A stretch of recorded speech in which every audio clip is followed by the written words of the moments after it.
പക്ഷേ ഇറാൻ അമേരിക്കയ്ക്ക് മുന്നറിയിപ്പ് നൽകിയിരിക്കുകയാണ്. അമേരിക്ക നമുക്കറിയാം ലോകത്തെ ഏറ്റവും വലിയ ശക്തിയാണ്, ലോക പോലീസാണ്.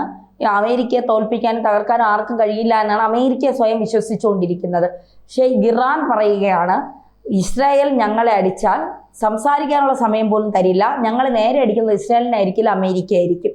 കാരണം UN-ൽ ഞങ്ങൾക്ക് ഉപരോധം ഏർപ്പെടുത്തിയത് അമേരിക്കയും കൂടി ചേർന്നുകൊണ്ടാണ്.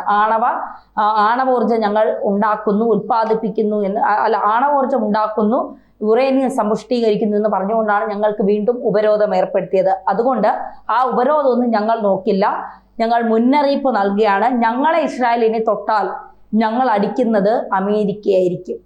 ഇതിനെങ്ങനെയായിരിക്കും? കാരണം ഇറാനും അമേരിക്കയും തമ്മിൽ വലിയ വ്യത്യാസമുണ്ട്. ഇറാനെ അമേരിക്ക അടിക്കാനുള്ള ശക്തിയും അതിന് വേണ്ട സംവിധാനങ്ങളും ഒക്കെ ഇറാൻ ഉണ്ടോ? സൈനിക ശക്തിയുടെ പരിശോധന നടത്തിയാൽ ഇറാൻ എന്ന് പറയുന്നത് അമേരിക്കയുടെ മുമ്പിൽ വളരെ ചെറിയ ഒരു ശക്തിയാണെന്ന് നമുക്കറിയാം. ഇറാൻ ഒരിക്കലും അമേരിക്കയെ അടിച്ചു തോൽപ്പിക്കാനായിട്ട് കഴിയുകയില്ല എന്നുള്ള കാര്യം നമുക്കറിയാം. പക്ഷേ സെപ്റ്റംബർ 11 ട്വിൻ ടവർ ആക്രമണം നടന്നപ്പോൾ അമേരിക്ക തിരിച്ചറിഞ്ഞൊരു കാര്യം, ആദ്യമായിട്ട് അവരുടെ പൗരന്മാരെ അവരുടെ സ്വന്തം രാജ്യത്ത് വന്ന് ആക്രമിച്ച് തകർക്കാനായിട്ട് ഈ ഇസ്ലാം തീവ്രവാദത്തിന് കഴിയും എന്നുള്ള തിരിച്ചറിവാണ്. അതിനുശേഷമാണ് ലോകത്തെല്ലായിടത്തും നടന്ന് തീവ്രവാദത്തിനെതിരെ ശക്തമായിട്ട് പൊരുതാനും നമുക്ക് എവിടെയൊക്കെയാണോ കരുത്ത് കാണിക്കാനായിട്ട് കഴിയുക അവിടെ കരുത്ത് കാണിക്കുകയും ചെയ്തു. പാകിസ്ഥാനിൽ നിന്ന് ബിൻ ലാദനെയൊക്കെ പിറക്കി കൊണ്ടുപോയത് അതിൻ്റെ ഒരു ഭാഗമാണെന്ന് നമുക്കറിയാവുന്നതാണ്. അപ്പോൾ അങ്ങനെ അമേരിക്കയെ ശക്തമായിട്ട് എവിടെയും പോയി അടിക്കാനായിട്ട് കഴിവുള്ള രാഷ്ട്രമാണെന്ന് എല്ലാവർക്കും അറിയാവുന്നൊരു കാര്യം. പക്ഷേ ഇറാൻ എന്തുകൊണ്ട് ഇങ്ങനെ ഒരു വെല്ലുവിളി നടത്തുന്നു എന്ന് ചോദിച്ചാൽ, ഇറാൻ വീണ്ടും കുഴപ്പത്തിലായി കഴിഞ്ഞു. ഇറാൻ ഉപരോധത്തിലാക്കി.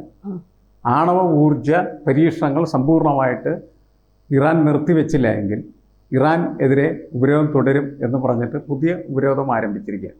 കുറേ കാലത്തൊക്കെ അത് ഇല്ലായിരുന്നു. ഇപ്പോൾ വീണ്ടും ഉപരോധത്തിലായിരിക്കുന്ന ഇറാനെ സംബന്ധിച്ചിടത്തോളം ആ ഉപരോധത്തിൽ നിന്ന് കുതിറി പുറത്തു മാറണം. അതിനുവേണ്ടി അവർ പറയുന്നത് ഇസ്രായേൽ ഒരു കാരണമില്ലാതെയാണ് ഇറാനെ കയറി ആക്രമിച്ചത്. ട്രംപ് പറഞ്ഞിട്ട് ചെയ്തൊരു കാര്യമാണ്. ട്രംപ് പറഞ്ഞ അടിക്കുക എന്നാണ്.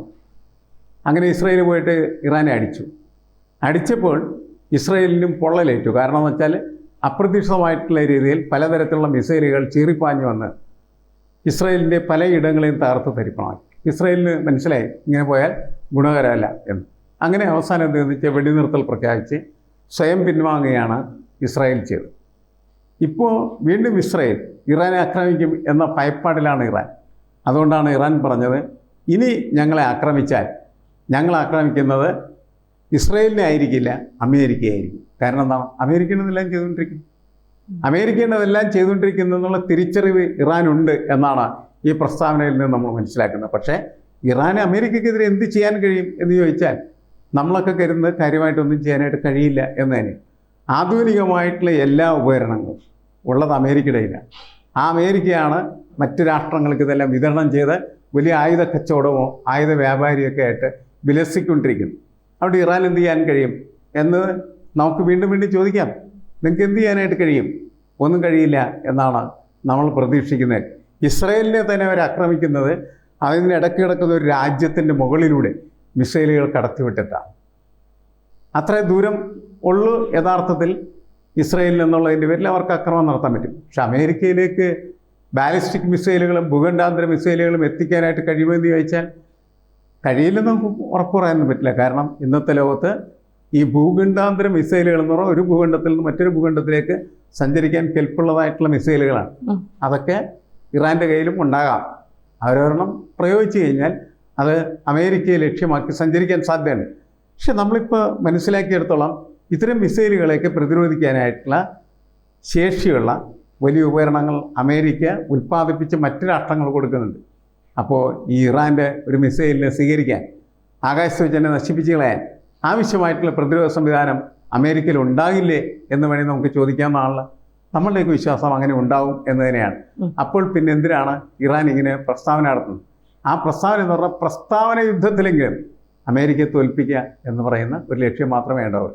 അതല്ലാണ്ട് ഇറാൻ എന്ത് ചെയ്യാനാണ് അമേരിക്കക്കെതിരെ? ഒന്നും ചെയ്യില്ല എന്നാണ് എനിക്ക് തോന്നുന്നത്. പക്ഷേ ഈ ഇറാൻ അതായത് ഈ അമേരിക്കയിൽ ഇപ്പോൾ ഉള്ളൊരു നേതാവ് എന്ന് പറയുന്നത് ട്രംപാണ്. ട്രംപ് ഒരു മാനസിക നില തെറ്റിയതുപോലെ പ്രവർത്തിക്കുന്ന ഒരു നേതാവിനെ പോലെയാണ്. നമുക്ക് ഈ അടുത്ത കാലങ്ങളിൽ ട്രംപിന്റെ ഓരോ പ്രസ്താവനകളും ട്രംപിന്റെ ഓരോ വാക്കുകളും ഒക്കെ നമ്മളെ മനസ്സിലാക്കിപ്പിക്കുന്നത് അങ്ങനെയാണ്. ഇസ്രായേലിന്റെ പ്രധാനമന്ത്രിയെ സംബന്ധിച്ചിടത്തോളം കുറച്ചുകൂടി ഈ അമേരിക്ക പറയുന്നതാണ് കേൾക്കുന്നതെങ്കിൽ പോലും കുറച്ചുകൂടി സ്വന്തമായ നിലപാടെടുക്കുന്നതും അത് വ്യക്തമായി നടപ്പിലാക്കുകയൊക്കെ ചെയ്യുന്നത് നമ്മൾ കണ്ടിട്ടുണ്ട്. അപ്പോൾ അതായത് നെതന്യാഹുവിനെയും അതേപോലെ തന്നെ ഡൊണാൾഡ് ട്രംപിനെയും നമ്മളൊന്ന് അടുത്ത് നിർത്തി പരിശോധിച്ച് കഴിഞ്ഞാൽ നമുക്ക് കൂടുതൽ വിശ്വാസം ഉണ്ടാക്കാൻ കഴിയുന്നത് നെതന്യാഹുവിനാണ്, അല്ലേ? കുറച്ചുകൂടി പക്വതയോടെ കാര്യങ്ങൾ സംസാരിക്കുന്ന ഒരാൾ, എടുത്ത തീരുമാനങ്ങൾ നടപ്പിലാക്കുന്ന ഒരാൾ, അതിനനുസരിച്ച് മാത്രം മുന്നോട്ട് പോകുന്നതായിട്ടുള്ള ഒരു അയൺ പില്ലാർ അതുപോലെ നിൽക്കുന്നതാണ് നെതന്യാഹു. എന്നാൽ ട്രംപ് അങ്ങനെയല്ല. ഇന്നൊരു കാര്യം പറയും, നാളെ വേറൊരു കാര്യം പറയും, മറ്റന്നാൾ മറ്റൊരു കാര്യം പറയും. അങ്ങനെ പോകുന്ന ഒരാളാണ്. അങ്ങനെയുള്ള രണ്ട് ക്യാരക്ടേഴ്സിനെ നമ്മൾ വിലയിരുത്തുമ്പോൾ നെതന്യാഹുവിനായിരിക്കും നമ്മൾ മാർക്ക് കൊടുക്കുക. അതെ. അപ്പോൾ അത്തരത്തിൽ നെതന്യാഹു നിൽക്കുമ്പോൾ ഈ ഒരു വെല്ലുവിളി കൊണ്ട് ഇറാൻ എന്തായിരിക്കും ഉദ്ദേശിക്കുന്നത്? ഇപ്പോൾ മാഷ് പറഞ്ഞതുപോലെ അമേരിക്കയെ തകർക്കാൻ കഴിയില്ല, അത് ഇറാനും അറിയാമായിരിക്കാം. പക്ഷേ ഇങ്ങനൊരു വെല്ലുവിളി ഒരു രാജ്യം, പിന്നെ എന്താ പറയുക, ഉപരോധം ഏർപ്പെടുത്തിയ ഒരു രാജ്യം, തങ്ങളുടെ നേരെ നിവർന്നു നിൽക്കാൻ യോഗ്യതയില്ലാത്ത ഒരു രാജ്യം, ആ രാജ്യം തങ്ങളതാ വെല്ലുവിളിക്കുന്നു എന്ന് പറയുമ്പോൾ അങ്ങോട്ടേക്കുള്ള ഒരു അടി, തിരിച്ചടിക്കല്ലേ അത് സാധ്യത കൂടുന്നത്? അല്ല, അങ്ങനെ വെല്ലുവിളിക്കുന്നതിന് എന്തെങ്കിലും ലക്ഷ്യങ്ങൾ കാണും. വെല്ലുവിളിക്കുക എന്ന് പറയുന്നത് ഒരുപക്ഷെ ഇവരുടെ വിഷയത്തിലേക്ക് ശ്രദ്ധ കേന്ദ്രീകരിക്കാൻ കൂടി ആയിരിക്കാം. കാരണം ഇപ്പോൾ ട്രംപും അതേപോലെ ഇസ്രായേലും ഒക്കെ പുതിയ ഒരു മേഖലയിലേക്ക് കടന്നായിരുന്നു നമുക്കറിയാവുന്നതാണ്. അതായത് ഗസയിൽ സമാധാനം ഉണ്ടാക്കുന്നതിന് വേണ്ടിയുള്ള വലിയ സംവിധാനം 20 പദ്ധതി തന്നെയാണ് ട്രംപ് മുന്നോട്ട് വെച്ചിരിക്കുന്നത്. ആ പദ്ധതിയായിട്ട് മുന്നോട്ട് പോകുന്ന സമയത്ത് അമേരിക്കയുടെയും ഇസ്രയേലിൻ്റെയും ഒക്കെ ശ്രദ്ധ മുഴുവനുമായിട്ട് ഗസയിൽ കേന്ദ്രീകരിക്കും. ഇറാനെയൊന്നും ആരും ശ്രദ്ധിക്കില്ല. അങ്ങനെ ശ്രദ്ധിക്കാതിരിക്കുന്ന ഇറാനാണ് അവരിലേക്ക് ശ്രദ്ധ കൊണ്ടുവരുന്നതിന് വേണ്ടിയിട്ട് ഇവരെ വിളിച്ചു പറയുകയാണ് ചെയ്യുന്നത്. ഇസ്രായേൽ, നിങ്ങൾ ഞങ്ങളെ ആക്രമിച്ചാൽ, അവരാക്രമിക്കില്ല എന്നുള്ള കാര്യം വ്യക്തമാക്കിയിട്ടില്ല. നിങ്ങൾ ഞങ്ങളെ ആക്രമിച്ചാൽ നിങ്ങളെ ആയിരിക്കില്ല ഞങ്ങൾ തിരിച്ചടിക്കുന്നത്, മറ്റവനെ അടിക്കും, ട്രംപിനെ അടിക്കും എന്നാണ് പറയുന്നത്. അപ്പോൾ അതുകൊണ്ട് എനിക്ക് തോന്നുന്നു ശ്രദ്ധ പിടിച്ചു പറ്റുന്നതിന് വേണ്ടിയിട്ട് നടത്തുന്ന ഒരു പരിശ്രമത്തിൻ്റെ ഭാഗമായിട്ടായിരിക്കും ഇറാൻ്റെ ഈ വെല്ലുവിളി എന്ന് നമുക്ക് സംശയിക്കേണ്ടതുണ്ട്.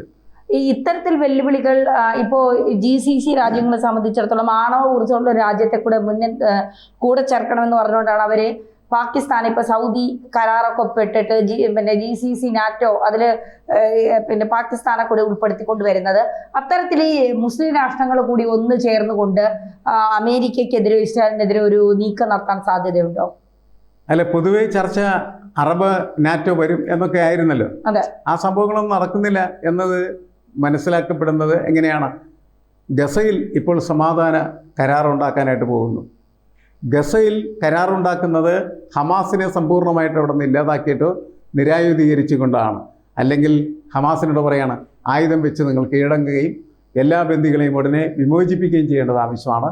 അങ്ങനെ ചെയ്താൽ ഉടനെ ഞങ്ങൾ 20 പദ്ധതി അനുസരിച്ചിട്ട് ഗസയെ പുനർനിർമ്മിക്കുകയും ഘട്ടം ഘട്ടമായിട്ട് ഇസ്രായേൽ പട്ടാളം എന്ന് പറയുന്നത് ഇവിടെ നിന്ന് പിന്തിരിഞ്ഞു പോവുകയും ചെയ്യും എന്ന ഒരു സംഭവമാണ് നമ്മൾ അവിടെ നിന്ന് ലഭിച്ചുകൊണ്ടിരിക്കുന്നത്. അപ്പം അതിനിടയ്ക്കാണ് ഇറാൻ എന്ത് ചെയ്യുന്നത്?